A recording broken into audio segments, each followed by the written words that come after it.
Takže čau lidi, vítám vás u druhého videa ze hry Prison Architect. Budeme pokračovat tam, kde jsme minule skončili, a to se stavbou sprch tady toho bloku s celami, jídelny a kuchyně. Tak já bych začal tím, že se to tady rovnou označíme. Dáme se tady kuchyň a nějak to nejde. To je divné. Proč by to tady asi jako nešlo? Je nějaká divná kuchyně, jo, jasně, no. Tady, akorát já to nevidím. Jo, takže teď můžeme pokračovat. Sprchy už by byly, a teď tady z toho musíme udělat nějakým způsobem celý. To bude asi o nejsnažší dneska. Tak dneska už bych si asi pozval našeho prvního pár vězňů, najmul stráže a udělal takový ty důležitý věci. Na ten začátek, který se musí udělat, jestli to chceme mít dobré na potom. No, tak on tady usníme pár postelí a budeme potom pokračovat ve výstavbě dalších domů a takhle, že prostě si jako můžeme nainstalovat kamery do každý cely. Jo, to mi nikdy moc nešlo, takže to nejradši dělat nebudu.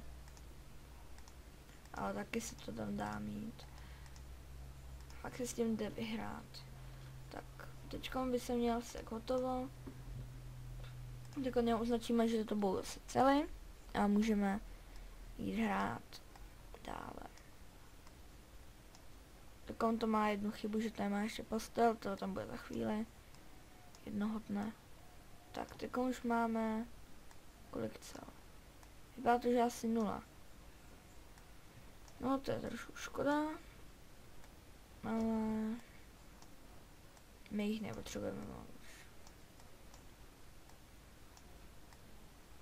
Zatím ne. No. Ok, tady jasně mají vodu, tak co vadí? No, nevím proč, ale nikdo tady z nich nechce makat. Asi jich mám málo. Ještě jich pár nakoupím, aby to šlo rychlejš. Pár těchlech. Několik těch. A několik kanceláří. Tady jsou všechny hrozně důležitý.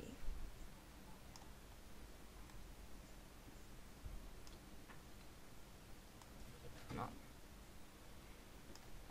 A zatím bych jich tady takhle několik mohl postavit.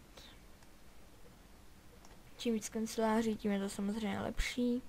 Takže jich musíme mít hodně. Tak. Tak bych mohlo tím stačit. Tak on tady do každého dáme dvířka pro zaměstnance, aby se nám dostal jen ten, komu to patří. A ten tam pracuje, ne vězni. Tady bylo trošku na nic. No, tady máme náš generátor, tam by se vězni asi neměli dostat, když je tam. Takže tam dáme. Zkusíme tady tu zeď.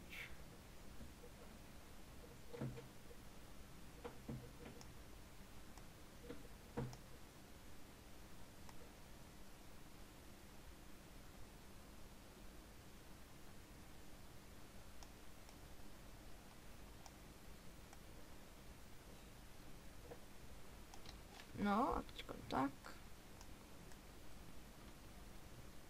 Tak on tady tak co platíme ještě. No, taky můžeme oplatit jen tady ten spodek. To by bylo asi vypadat trošku jinak a líp, až to bude hotový. Tady dozadu bych asi zatím nic nedával. Zatím tady takhle hodíme plot. Tady hodíme. Tady nebude asi plot, tady ho nepotřebujeme. A tady takhle spolu to asi bude. Nebo taky jak čeho, jo, tady vednící. Ok, tady taky bude. Tady taky. A tady taky. No a to by bylo takhle pro plotík hodně moc dobrý. Tak on se ho bude pomalu stavět. Tady ještě asi je to OK. A. Že by nedostatek elektřiny? To je ale divný.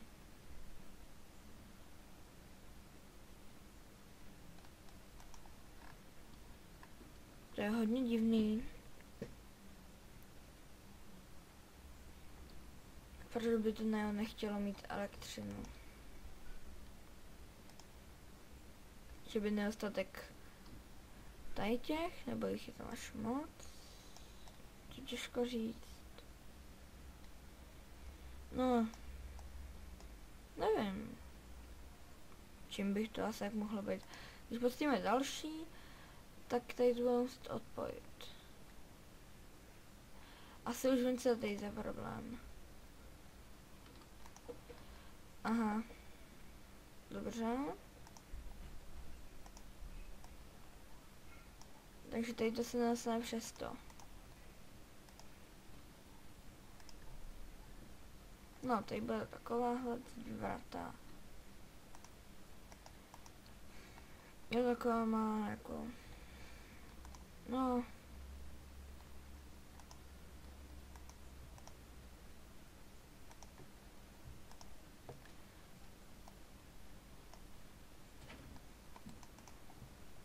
No, tak musíme udělat znovu tady ty rozvody.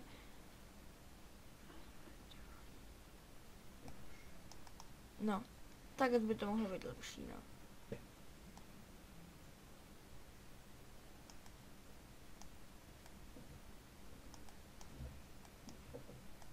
Ještě to asi tak k ničemu, tak jen tak pro radost tím tam udělám. Tak on to ještě musím vybavit, aby to mělo ten důležitý základ a všechny ty super důležité věci. Tak to budou kanceláře. Ty mám tady. Se to po mně mise, tak já je tady udělám. Pár jich. No. Zatím jich je trošku víc. Jo. Takže to bude to chtít. Psací stůl, židli, kartotéku, aby to bylo pod střechou. Všechno to tím má. Nevím, proč to nechtějí udělat. Jo, bude vám stoplit čas, jasný. No. Tak koupíme psací stůl. Na sprchu hledající psací stůl. Ten takhle se otočíme. Aby to bylo hezky na ty lidi. No. Tak. To by zatím bylo potřebný asi. Kartotéku. Kolik jich potřebuju? Jednu. Tak já dám jednu. S dvouma je to hezčí, ale s jednou je to levnější. Když takovou peníze moc nejde. Tak. Aspoň to bude rychlejší. Ta hra. No, doufám, že už tady postavili nový kabely. Asi ještě ne. Tady jeden není.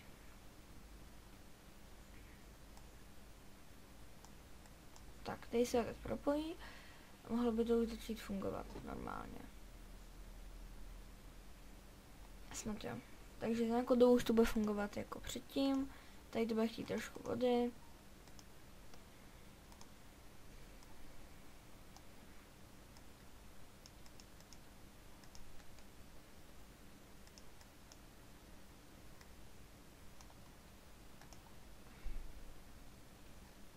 Jako vážně.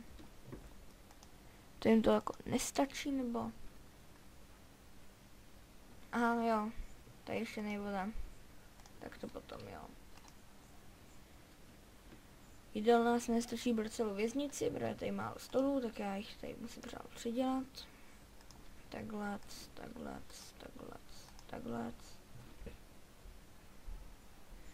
Teďko lavice nějakou, tuhle tu, ok, ještě pár. Tady mohla asi stačit zatím. Co dál? Co je důležitý? No, určitě něco se najde. Jo, vím, co budu potřebovat. Tohle. Otokové kanály. Pokračujeme. Zase se to vyplo. No i že mi tady jako budou stávkovat, tak idioti největšího ražení. Tak si tady dejte dveře, až můžete jít pryč. No super. Tady to by mělo být dobrý. Ten plot by měl fungovat dobře, hodně. A zabránit to bude skvěle. No. Tak co potřebuju tady? Židle, jo? Jo. To tady jako nemám moc. Tak jim tady jich pár přiděláme. Ať už to mají lepší. OK, to by mohlo tím stačit. Tady ten díl bude možná o trošku kratší než ten minulý. Nestihli jsme toho tady až tolik, ale tak vylepšili jsme si tady naší trasostanici. Vylepšili jsme si sprchy. Přidělali nějaký stoly. Našli nový problém, který můžeme nějakým záhadným způsobem vylepšit. Fajn, tady ten problém asi bude úplně všude. Protože se to asi nebude počítat jako jídelna, nevím proč. Asi ještě nebude dodělaná nebo bude nějakou vadu, třeba špatné dveře.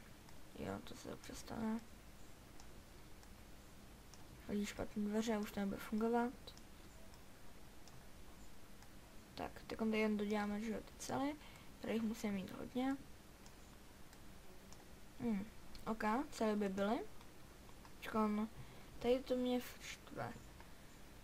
Jídelna, to zase ještě zavřu, to ještě otemknu, je to lepší? Ne. Že by ta jídelna byla prostě něčím vadná. Já jsem ji nechtěl stavit jen tak. Tak a když zkusím, takže ji dám pryč a znovu ji postavím.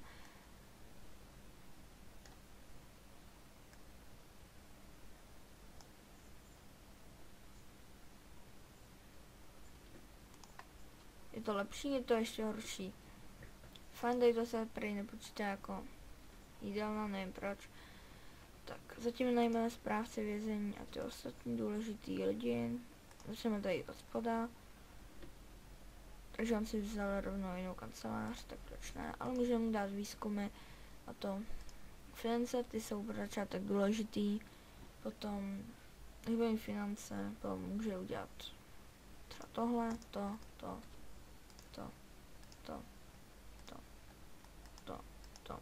a je to. Tak on bude dělat všechno, co má tím odručený, jednoho dne to oddělá, ale to už nás to zajímat, to už nemusí. Tady to by bylo pro dnešní díl asi všechno. Tak se mějte a zatím. Čau.